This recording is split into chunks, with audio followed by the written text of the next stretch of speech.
आज हम लोग क्लास 12 का स्थिर वैद्युत की चैप्टर का पार्ट 5 पढ़ेंगे। आज हम लोग पढ़ेंगे वैद्युत क्षेत्र क्या होता है। तो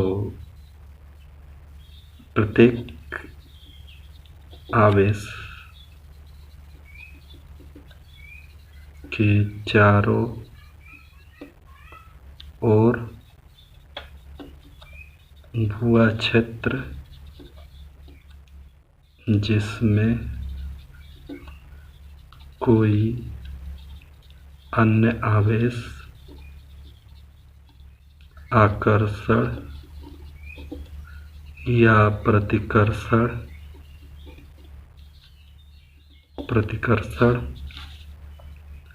बल का अनुभव करता है उसे वैद्युत क्षेत्र कहते हैं। ये इसकी परिभाषा है। इसका कहने का मतलब है कि ये कोई प्लस चार्ज है और इसका कोई क्षेत्र होगा। देखिए, प्लस का जो वैद्युत क्षेत्र है ये बाहर की ओर होता है,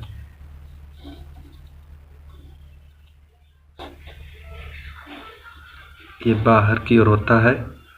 अब और इसमें किसी परीक्षण आवेश को रखेंगे तो ये इसको प्रतिकर्षित कर देगा। यहाँ पर रखेंगे तो ये इसको प्रतिकर्षित कर देगा। तो इस क्षेत्र के अंदर कोई अन्य आवेश, ये अन्य आवेश है, आकर्षण या प्रतिकर्षण बल का अनुभव करता है। इसी तरह यदि माइनस का चार्ज है तो ये क्या करेगा, इसमें वैद्युत क्षेत्र अंदर की ओर होता है, ये अंदर की ओर होता है। और इसमें कोई परीक्षण आवेश को रखेंगे तो वह अपनी ओर आकर्षित कर लेगा। परीक्षण आवेश क्या होता है? परीक्षण आवेश वह होता है जिसकी कोई क्षेत्र नहीं होता है। जिस तरह से ये क्षेत्र बना रहे हैं इस तरह से ये कोई क्षेत्र नहीं बनाता है। यह दूसरे आवेश पर आकर्षण या प्रतिकर्षण बल नहीं लगाता है, इसी को परीक्षण आवेश कहते हैं।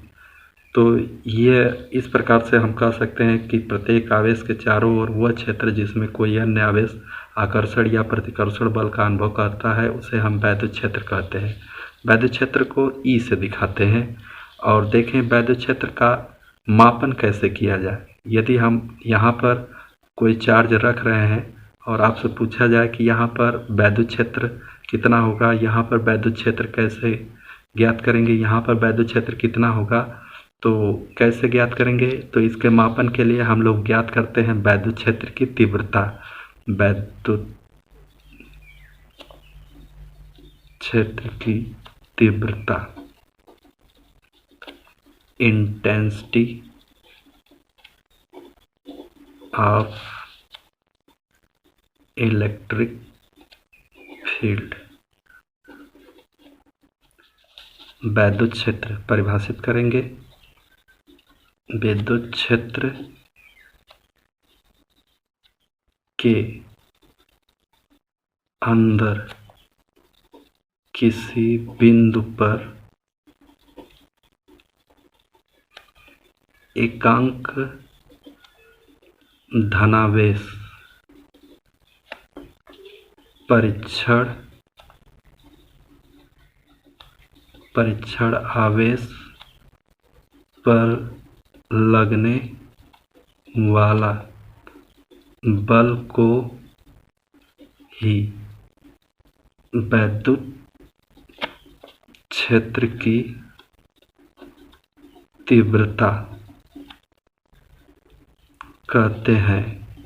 अर्थात एकांक का मतलब होता है कोई निश्चित परीक्षण आवेश, कुछ निश्चित मात्रा में परीक्षण आवेश।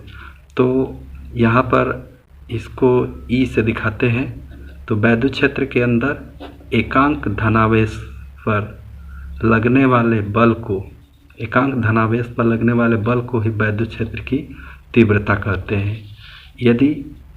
यदि हम यहाँ पर प्लस क्यू चार्ज ले लें और यहाँ पर किसी परीक्षण आवेश, इस बिंदु पर हमें वैद्युत क्षेत्र की तीव्रता ज्ञात करना है तो हम यहाँ पर परीक्षण आवेश को रख देते हैं। अब यहाँ से इसकी दूरी ज्ञात कर लेते हैं कि यहाँ से इसकी दूरी r है, तो ये इसको आगे की ओर प्रतिकर्षित करेगा। तो यहाँ पर कूलाम के नियम से E बराबर यहाँ पर वैल्यू रखेंगे, F का value 1/4πε0 Q into Q naught बटे R स्क्वायर। और नीचे देखें ये यहाँ सूत्र में Q नॉट है तो यहाँ पर हम लिख सकते हैं बटे Q नॉट, तो यहाँ पर Q नॉट हो जाएगा, तो Q नॉट से Q नॉट कट जाएगा। तो इस प्रकार से हम लोग कह सकते हैं कि किसी भी बिंदु पर वैद्युत क्षेत्र की तीव्रता कैसे ज्ञात करते हैं, Q बटे R स्क्वायर। ये इसका फार्मूला हो गया E प्रोपोर्शनल। यहाँ पर हम लोग देखेंगे इसका ग्राफ E प्रोपोर्शनल हुआ Q बटे R स्क्वायर। तो E और R के बीच यदि ग्राफ खींचा जाए तो हम पाएंगे कि यदि R का मान इनफाइनाइट कर दें तो E का मान 0 होगा, अर्थात इसको E को y एक्सिस मान लें, E को y एक्सिस और R को x एक्सिस मान लें, तो इसको इनफाइनाइट तक बढ़ाते जाएंगे तब 0 E का वैल्यू आएगा, अर्थात इसको धीरे धीरे कम करते जा रहे हैं। यहाँ पर देखें R का वैल्यू जैसे जैसे बढ़ा रहे हैं तो E का मान कम होता जा रहा है, अर्थात इनफाइनाइट डिस्टेंस पर इसका वैल्यू 0 होगा E का मान। तो ये पैराबोलिक ग्राफ प्राप्त होगा E का। अब हम देखते हैं भिन्न भिन्न आवेशों पर कैसे E और R के बीच ग्राफ बनाएंगे। यदि हम वैद्युत क्षेत्र E और दूरी R के बीच भिन्न भिन्न आवेशों के मध्य ग्राफ खींचना चाहें तो इसके लिए कुछ नियम है, आप लोगों को जानना पड़ेगा। यदि वैद्युत क्षेत्र E की दिशा लेफ्ट साइड अर्थात बाएं साइड है तो हम क्या करेंगे, E का वैल्यू y एक्सिस पर बनाते हैं तो ये नीचे की ओर बनेगा, क्योंकि इस डायरेक्शन में जो रहे वो माइनस को बताता है। इस बात को आपको माइंड में रखना है। और इसी तरह वैद्युत क्षेत्र E की दिशा राइट साइड में है अर्थात दाहिने साइड में है तो हम इसको क्या कर सकते हैं, ये प्लस को बताता है और इसको y एक्सिस के ऊपर बनाएंगे। तो इसको माइंड में रखे रहिएगा, इसको इस डायरेक्शन में रहे तो नीचे बनाएंगे और इस डायरेक्शन में रहे तो इसको y एक्सिस के ऊपर बनाएंगे। तो जैसे में ये प्लस Q चार्ज है, अगर हम इसको बनाना चाहें ग्राफ बनाएंगे तो यहाँ पर पहले चतुर्थांश बनाएंगे। तो यहाँ पर देखें ये प्रथम है और इन पर विचार करना पड़ेगा कि इनमें से कौन किस पर बनेगा। तो देखेंगे ये प्लस चार्ज है तो प्लस चार्ज बाहर की ओर होता है, ये प्लस चार्ज से वैद्युत क्षेत्र की दिशा बाहर की ओर होती है। तो और यहाँ पर देखेंगे कि ये वाला दिशा है तो ऊपर की ओर बनाएंगे, तो इसकी वैद्युत क्षेत्र की दिशा बिल्कुल इस तरह से हो जाएगी। अब इसी तरह यहाँ पर देखेंगे तो वैद्युत क्षेत्र की दिशा प्लस चार्ज से दूर होती है तो हम इसको दूर बनाएंगे। तो ये इस डायरेक्शन में रहे तो y एक्सिस के नीचे बनाते हैं, अर्थात ये माइनस को बताता है। तो देखें ये प्लस है ये माइनस है तो ये माइनस को बताएंगे। तो ये इस तरह से इसका ग्राफ बना। अब देखेंगे ये E है और ये R है, दूरी है। इसी तरह ये दूरी प्लस है ये दूरी माइनस है। अब इसी तरह यदि माइनस का चार्ज ले लें और तो इसके बीच ग्राफ बनाना हो तो पहले चतुर्थांश बनाएंगे और देखेंगे यहाँ पर क्या है R और यहाँ पर माइनस R होगा, ये E होगा और ये माइनस E होगा। तो हम लोग माइनस चार्ज होने के कारण वैद्युत क्षेत्र की दिशा अंदर की ओर होती है तो ये अंदर की ओर कर देंगे। अब आप लोगों को विचार करना होगा कि इन दोनों में से ऊपर बनेगा कि नीचे। तो हमने बताया कि जब इस डायरेक्शन में रहे तो ऋण को बताता है, अर्थात नीचे y एक्सिस के नीचे की ओर बनेगा। तो ये देखें वैद्युत क्षेत्र की दिशा नीचे की ओर, तो यहाँ से हम इस तरह से बनाएंगे और यह इनफाइनाइट की ओर जाएगा, अग्रसर होगा। तो इस तरह से बनाएंगे। अब इस चतुर्थांश में विचार करेंगे तो हम लोग देखेंगे कि यहाँ पर ये माइनस चार्ज है तो वैद्युत क्षेत्र की दिशा अंदर की ओर होगी। तो ये इस डायरेक्शन में है तो हमने बताया कि ये y एक्सिस के ऊपर बनेगा, तो y एक्सिस के ऊपर तो यहाँ पर बनेगा, यही y एक्सिस है, ये प्लस है तो इसको ऊपर की ओर इस तरह से बना दे रहे हैं। और ये देखते जाएं, इसको नीचे और लेते जाएंगे। जैसे जैसे इनफाइनाइट होता जाएगा ई का वैल्यू ई प्रोपोर्शनल 1/r², तो r का वैल्यू इनफाइनाइट करेंगे तो ई का वैल्यू 0 होगा, यानी कि इसको जैसे जैसे आगे बढ़ाएंगे तो ई का वैल्यू और कम होता जाएगा, 0 होता जाएगा। अब इसी तरह आगे देखेंगे भिन्न भिन्न आवेश को रख रहे हैं। जैसे यहाँ पर प्लस क्यू चार्ज है और एक प्लस क्यू चार्ज है। अगर इनका ग्राफ बनाना हो तो हम कैसे बनाएंगे, इसको पहले चतुर्थांश बनाएंगे, क्वाड्रेंट। तो यहाँ पर देखेंगे, यहाँ पर प्लस चार्ज है, तो हमने बताया कि वैद्युत क्षेत्र की दिशा प्लस होने के कारण बाहर की ओर होगी, तो इसको बाहर की ओर होगी।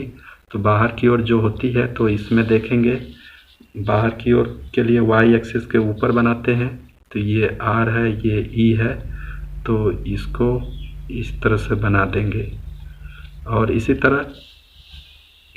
तरह अब यहाँ पर विचार करेंगे तो इससे विपरीत दिशा में प्लस है, तो वैद्युत क्षेत्र की दिशा बाहर की ओर होगी, तो इसको बाहर की ओर बनाएंगे। और हमने बताया वैद्युत क्षेत्र की दिशा जब लेफ्ट साइड में रहे तो वाई एक्सिस के नीचे, ये माइनस को बताता है, तो हम क्या करेंगे, इसको नीचे की ओर बनाएंगे। तो ये रहा नीचे की ओर ग्राफ। तो ये वैद्युत क्षेत्र है और ये ऊपर की ओर बना देंगे इस तरह से। ये प्लस प्लस के बीच में, इसी तरह प्लस क्यू और माइनस क्यू के बीच में ग्राफ बनाना चाहें तो हम पहले इसको चतुर्थांश बना देंगे। अब देखें ये चतुर्थांश हो गया। तो हम लोग जानते हैं कि माइनस होने के कारण वैद्युत क्षेत्र की दिशा अंदर की ओर होती है, तो अंदर की ओर होती है जब ये इस डायरेक्शन में रहता है, तो हमने बताया था कि ये माइनस को बताता है और वाई एक्सिस के नीचे बनेगा। तो ये ई है और ये आर है, ये ई है, ये माइनस आर है, तो ये नीचे की ओर बनेगा। ये देखें माइनस है, तो इसको वाई एक्सिस के नीचे की ओर बना रहे हैं, तो यहाँ पर हो जाएगा, इस तरह से बनेगा। अब इसी तरह यहाँ पर विचार करेंगे तो ये माइनस है, तो माइनस, ये प्लस है तो प्लस से दूर होती है, तो इसको प्लस कर दे रहे हैं। तो इस डायरेक्शन में होने के कारण ये क्या होगा, हमने बताया कि ये नीचे की ओर होता है, तो नीचे की ओर इसको बना देंगे वैद्युत क्षेत्र की दिशा। अब यहाँ पर विचार करेंगे तो ये देखें ये प्लस चार्ज है, तो वैद्युत क्षेत्र की दिशा इससे दूर होती है, तो यहाँ पर और यहाँ पर देखेंगे, यहाँ पर माइनस की ओर अग्रसर होती है, वैद्युत क्षेत्र की दिशा माइनस की ओर होती है।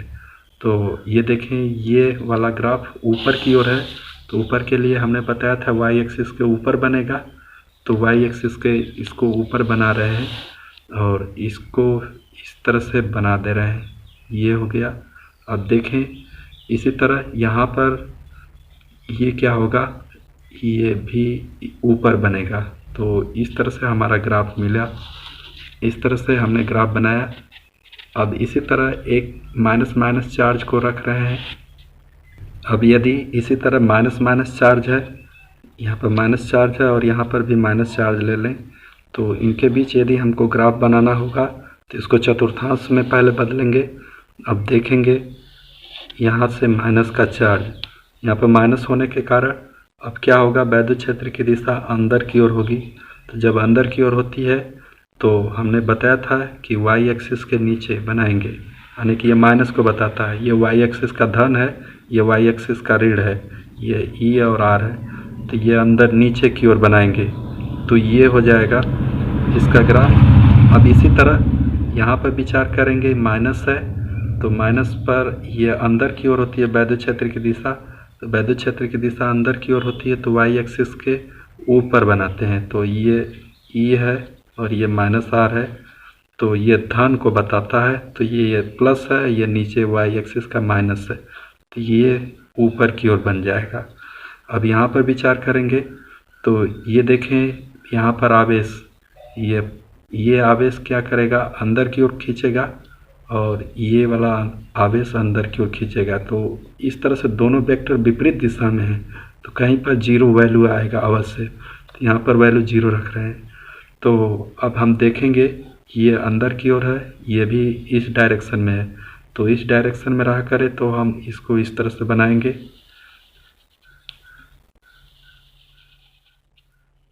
इस तरह से बना दे रहे हैं।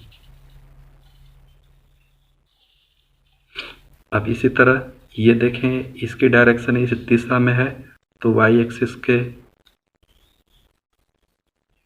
यहाँ पर मिस्टेक हो गया, थोड़ा सा देख ले रहे हैं। यहाँ पर -q चार्ज ले लें और यहाँ पर +q चार्ज ले लें, -4। अब देखें, इसको चतुर्थांश मानेंगे तो ये चतुर्थांश बन गया। अब यहाँ पर सोचेंगे माइनस है तो वैद्युत क्षेत्र की दिशा अंदर की ओर होगी, और यह भी वैद्युत क्षेत्र माइनस है तो वैद्युत क्षेत्र की दिशा अंदर की ओर होगी। तो यहाँ पर देखेंगे माइनस होने के कारण यह नीचे की ओर बनेगा, तो हमने नीचे की ओर बना दिया। ये R है, ये E है। अब इसी तरह इसमें बना देंगे। ये देखें, ये इस डायरेक्शन में है तो y इसको ऊपर की ओर बनाएंगे। अब यहाँ पर सोचेंगे, यहाँ पर माइनस का चार्ज है तो ये अंदर की ओर खींचेगा, और यहाँ पर भी माइनस का चार्ज है तो ये भी अंदर की ओर। तो दोनों की दिशा एक ही दिशा है। तो देखें, यहाँ पर ये इस डायरेक्शन में और ये इस डायरेक्शन में। तो इस डायरेक्शन में रहा करे तो हमने बताया कि वाई एक्सिस के नीचे बनाते हैं, तो इसको नीचे बनाएंगे, माइनस को बताएगा, और इस तरह से यहाँ पर हो जाएगा।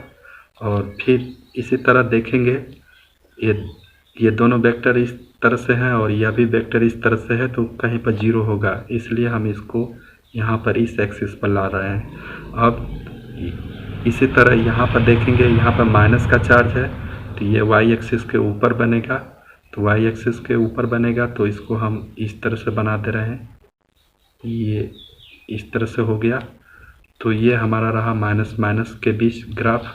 अब इसी तरह हम क्या करेंगे, अन्य ग्राफ को भी बना सकते हैं भिन्न भिन्न आवेश को। जैसे यहाँ पर 2 कूलम का आवेश है और यहाँ पर 5 कूलम का आवेश है, यह प्लस प्लस है। तो इसके बीच यदि ग्राफ बनाना चाहें तो कैसे बनेगा, तो यहाँ पर देखेंगे, ये प्लस का चार्ज है तो ये बाहर की ओर, ये पहले बाहरी किनारों पर विचार कर रहे हैं। तो ये देखें, इसको बाहर की ओर पुल करेगा, इसके प्लस चार्ज होने के कारण बाहर की ओर होगा, और ये भी प्लस चार्ज होने के कारण वैद्युत क्षेत्र की दिशा बाहर की ओर होगी।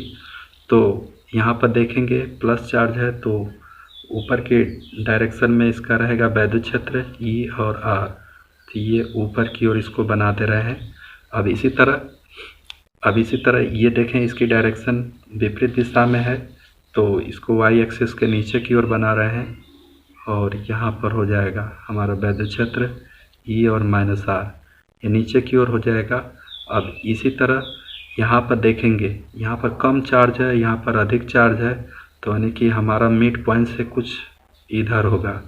तो ये देखें, इसकी डायरेक्शन, ये प्लस चार्ज है तो बाहर की ओर होगा, यहाँ पर भी प्लस चार्ज है तो इसकी डायरेक्शन इस दिशा में होगी। तो अब इसको हम क्या करेंगे, इस डायरेक्शन में रहने पर हम क्या करते हैं, ग्राफ को ऊपर की ओर खींचते हैं। तो इसको ऊपर की ओर खींचते रहे, इस तरह से खींचते रहें। अब देखते जाएं। अब इसी तरह, अब ये देखें, इसकी दिशा इस डायरेक्शन में है तो ये क्या होगी, नीचे की ओर होगी।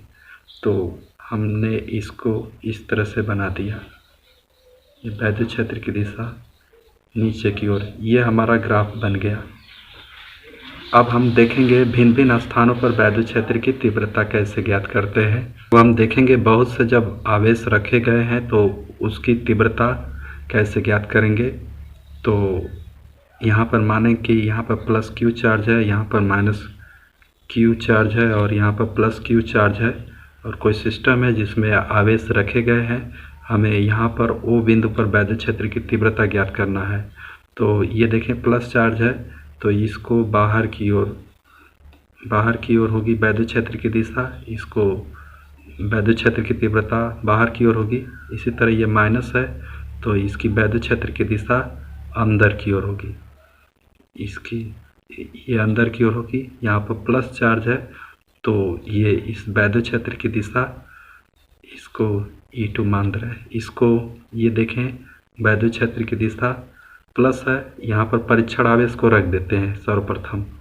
तो ये देखें, परीक्षण आवेश को रखने पर ये क्या होगा, वैद्युत क्षेत्र की दिशा E3 हो जाएगा। तो अब इसको इससे मिलाने पर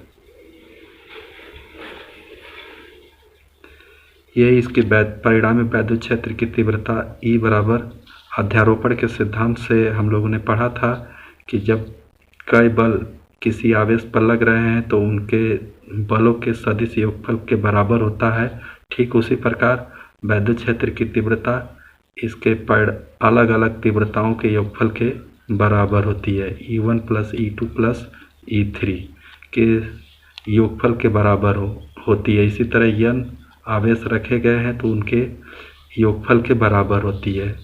तो ये अध्यारोपण के सिद्धांत का पालन करता है। यदि हम इसको वेक्टर के रूप में लिखना चाहें तो कैसे लिखा जाएगा, तो E इज इक्वल टू लिख सकते हैं 1/4πε0। यहाँ पर K मान दे रहे हैं आसानी के लिए, K Q/r² into r cap, यहाँ पर 1 इसी तरह K Q/r2 का स्क्वायर इंटू r2 कैप, इसी तरह K Q/r3 का स्क्वायर इंटू r3 का कैप, इसी तरह K Q/rn का rn का स्क्वायर इंटू rn का कैप। ये इसके वेक्टर फॉर्म में इसको लिख सकते हैं। अब हम देखेंगे इसी पर आधारित कुछ प्रश्नों को हल करेंगे। आगे क्वेश्चन है 5 × 10⁻⁻19 कूलाम तथा 20 × 10⁻⁻19 कूलाम के दो बिंदु आवेश परस्पर 2 मीटर की दूरी पर रखे गए हैं। इनको मिलाने वाली रेखा के किस बिंदु पर वैद्युत क्षेत्र की तीव्रता 0 होगी।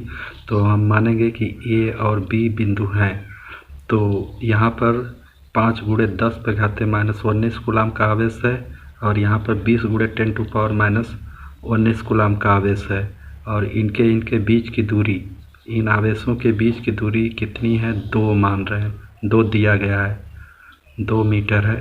तो हमें किस बिंदु पर वैद्युत क्षेत्र की तीव्रता 0 होगी। हम तो अनुमान लगा सकते हैं, यहाँ भी हो सकता है, यहाँ भी हो सकता है, यहाँ पर भी हो सकता है।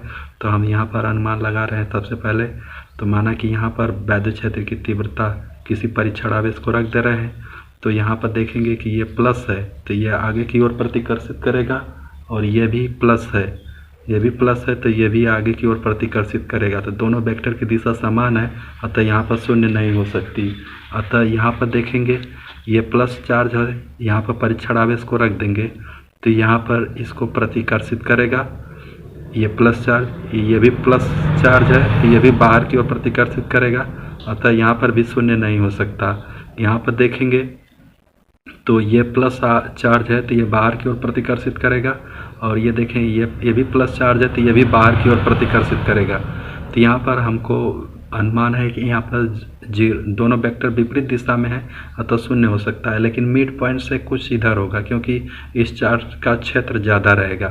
तो EA माइनस E0 EB बराबर यहाँ पर 0 हो सकता है, यहाँ पर 0 हो जाएगा विपरीत दिशा में। अब इसको पक्षांतर करेंगे तो EA बराबर EB के हो जाएगा। अब EA का वैल्यू निकाल लें तो E का वैल्यू होता है, K लिख दे रहे हैं 1/4πε0 की जगह पर और Q 5 × 10⁻⁻19 बटे यहाँ से दोनों के बीच की दूरी 2 मीटर है तो इसको हम मान रहे हैं यहाँ से यहाँ तक की दूरी x, जो छोटा वाला चार्ज है उसको x मानते हैं। तो यहाँ से यहाँ तक की बीच की दूरी 2 - x हो जाएगी, 2 - x हो जाएगी। तो यहाँ पर हो जाएगा x² बराबर K और यहाँ पर 20 × 10⁻⁻19 बटे यहाँ पर 2 - x का होल वर्ग, इससे काट देंगे और K से कट जाएगा तो ये 5 से कट जाएगा। तो हम लोग पाएंगे 2 - x का होल वर्ग, 2 - x का होल वर्ग बराबर लिख सकते हैं 4x²। अब इसका रूट ले रहे हैं तो हम पाएंगे 2 - x बराबर 2x हो जाएगा, 2 बराबर 3x हो जाएगा। तो x बराबर 2/3 मीटर की दूरी पर रखेंगे तो वैद्युत क्षेत्र की तीव्रता 0 हो जाएगी। आगे क्वेश्चन है कि 1 माइक्रोकूलाम और 2 माइक्रोकूलाम के दो आवेश 2 मीटर की दूरी पर रखे गए हैं। परिणामी तीव्रता ज्ञात करना है, रिजल्टेंट ज्ञात करना है। तो पहले हम इसको हल करेंगे। हल में देखेंगे कि A और B बिंदु हैं तो हमें तीव्रता ज्ञात करनी है। तो यहाँ पर 1 माइक्रोकूलाम का आवेश है, यहाँ पर 2 माइक्रोकूलाम का आवेश है और इसके बीच की दूरी 2 मीटर है। तो इसको 2 मीटर रख दे रहे हैं। तो यहाँ से देखें, यहाँ पर विचार करेंगे तो यह माइनस चार्ज है, तो जो तीव्रता है, वैद्युत क्षेत्र की तीव्रता अंदर की ओर होगी और ये प्लस चार्ज है तो ये बाहर की ओर होगी। तो यहाँ पर तीव्रता 0 हो जाएगी, लेकिन हमसे पूछा है परिणामी तीव्रता बताना है। और यहाँ पर विचार करेंगे तो यह प्लस चार्ज है तो इसकी वैद्युत क्षेत्र की दिशा तीव्रता बाहर की ओर होगी।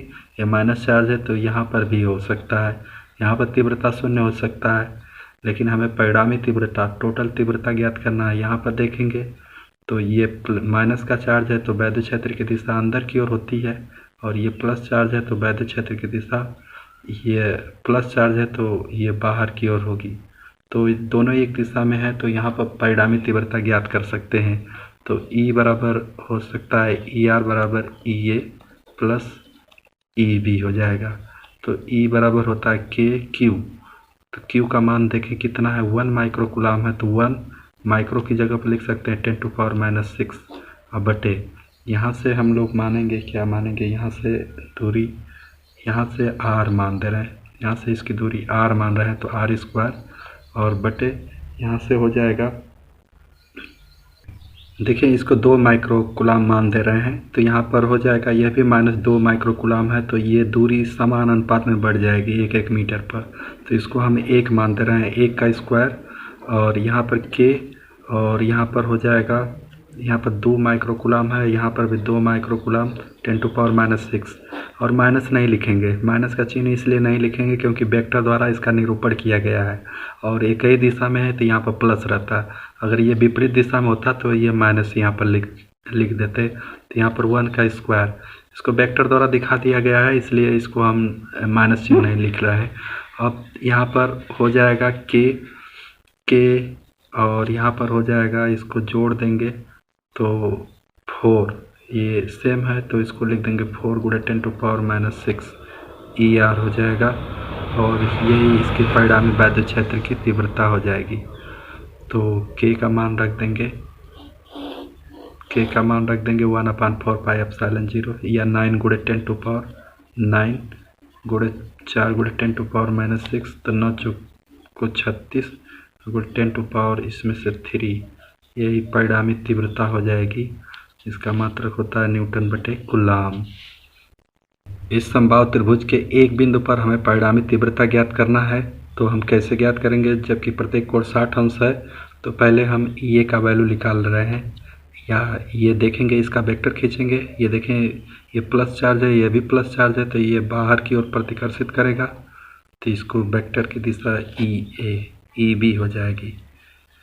और ये देखें माइनस चार्ज है तो ये अपनी ओर आकर्षित करेगा तो यहाँ पर वैद्युत क्षेत्र की दिशा अंदर की ओर हो जाएगी तो यही इसका परिणामी होगा। तो ये कितने का, ये 60 अंश का है तो ये भी 60 और ये भी 60, टोटल 120 अंश का कोण बनाएगा। तो हम पहले ज्ञात कर रहे हैं EB का वैल्यू। तो EB बराबर KQ बटे A स्क्वायर होता है, ये Q है।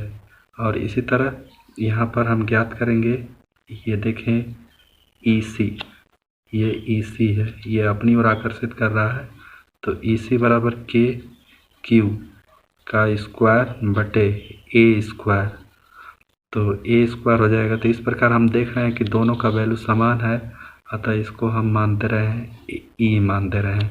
अब हम यहाँ पर देखेंगे वेक्टर की दिशा एक यह है और यह है, दोनों समान है इसलिए हम E मान रहे हैं। तो इसके परिणामी वैद्युत क्षेत्र की तीव्रता ER बराबर E² plus 2E × E cos 120 अंश, इसके बीच से 120 अंश का कोण है तो इसको हल करेंगे तो 2E² प्लस 2E² और cos 120 अंश का मान -1/2 कट जाएगा तो हम इसको हल करेंगे तो हो जाएगा E², तो इसका वैल्यू हो जाएगा √ ले लेंगे तो E हो जाएगा और E का मान हो जाएगा KQ/2 ए स्क्वायर, यही इसका वैल्यू हो जाएगा के क्यू, फिर स्क्वायर नहीं रहेगा, के क्यू बटे ए स्क्वायर, यही ई आर का वैल्यू हो जाएगा। तो हम लोगों ने देखा यही इसका वैल्यू हो जाएगा। अब सी बिंदु पर परिणामी हमें तीव्रता ज्ञात करनी है। तो देखिए यहाँ पर प्लस क्यू चार्ज, यहाँ पर प्लस क्यू चार्ज, यहाँ पर प्लस क्यू चार्ज, यहाँ पर परीक्षण आवेश को रख देंगे सी बिंदु पर। तो ये प्लस चार्ज है तो ये इसको बाहर की ओर प्रतिकर्षित करेगा। तो यहाँ पर ई भी इसका नाम दे रहे हैं। और ये देखें ये प्लस चार्ज है, ये प्लस चार्ज है तो ये इसको बाहर की ओर प्रतिकर्षित करेगा। तो इसको नाम दे रहे हैं ई डी। तो ये पहले इन दोनों वेक्टरों का परिणामी ज्ञात कर ले रहे हैं। तो ई आर बराबर हो जाएगा, पहले हम ई बी का वैल्यू ज्ञात कर ले रहे हैं। तो ई बी बराबर के क्यू बटे ए स्क्वायर, सबकी भुजा ए है तो हम ए ले रहे हैं तो ए स्क्वायर। अब इसी तरह ई डी ज्ञात कर रहे हैं। तो ई डी बराबर के क्यू इंटू यहाँ से इसकी दूरी ए स्क्वायर है तो ए स्क्वायर हो जाएगा। तो हम देख रहे हैं कि दोनों वैल्यू समान है, इसके लिए इसको ई मान दे रहे हैं। तो अब इसकी परिणामी ज्ञात करेंगे। तो ये वेक्टर इस तरह से है तो ई बी और ये ई डी, तो ये इसका परिणामी आ जाएगा ई आर। तो ई आर बराबर हो जाएगा, आप लोग इसको हल करेंगे, E square plus 2e square into cos 90 degree, ये 90 अंश का कोण बना रहा है इसलिए ये 0 हो जाएगा। तो हम इसको पाएंगे 2e स्क्वायर हो जाएगा तो √2e हो जाएगा, ई आर का वैल्यू हो जाएगा। अब देखेंगे तो ई आर का वैल्यू आ गया। अब इसी पर अब यहाँ पर सोचें क्या हो रहा है। यहाँ से देखें, यहाँ से इसकी वैल्यू ये इसको भुजा को मिलाते रहें तो हम लोग पाएंगे यहाँ से ए है तो इसको पाइथागोरस प्रमेय से इसको मिलाएंगे तो 2a√2 हो जाएगा। पाइथागोरस प्रमेय से इसको लेंगे तो इसकी दूरी इतना हो जाएगी तो यही इसकी परिणामी हो जाएगी ई आर। तो ये देखें ये बाहर की ओर ई सी का वैल्यू होगा, ये ई सी। तो ई सी का मान निकाल रहे हैं हम लोग। तो ई सी बराबर कितना हो जाएगा, ई सी बराबर के क्यू बटे ए स्क्वायर। तो ए का मान आया है a√2 आया है तो a√2 का होल वर्ग। तो इसको हल करेंगे तो के क्यू बटे 2a स्क्वायर हो जाएगा। तो अब हम लोग देखेंगे कि इसी जो वेक्टर इसका परिणामी है और इसी पर क्या आ रहा है, इसी का वैल्यू आ रहा है। तो हम लोगों ने पढ़ा है कि जब दो वेक्टर एक ही पर बन रहे हैं तो इनको सीधे सीधे जोड़ देते हैं तो इसका परिणामी आ जाएगा ई टोटल रिजल्टेंट लेंगे तो हम लोग पाएंगे कि √2e प्लस इसको क्या करेंगे ई सी को जोड़ दे रहे हैं। तो √2e का वैल्यू कितना आया है, पिछले में देखा था q, यहाँ पर हो जाएगा q a स्क्वायर प्लस के क्यू बटे 2a स्क्वायर। तो इसमें देखेंगे यहाँ से कॉमन करेंगे तो के क्यू बटे ए स्क्वायर को कॉमन करेंगे तो √2 प्लस 1/2 यही ई टोटल आ जाएगा, यही परिणामी हो जाएगा वैद्युत क्षेत्र की तीव्रता। Thank you for watching.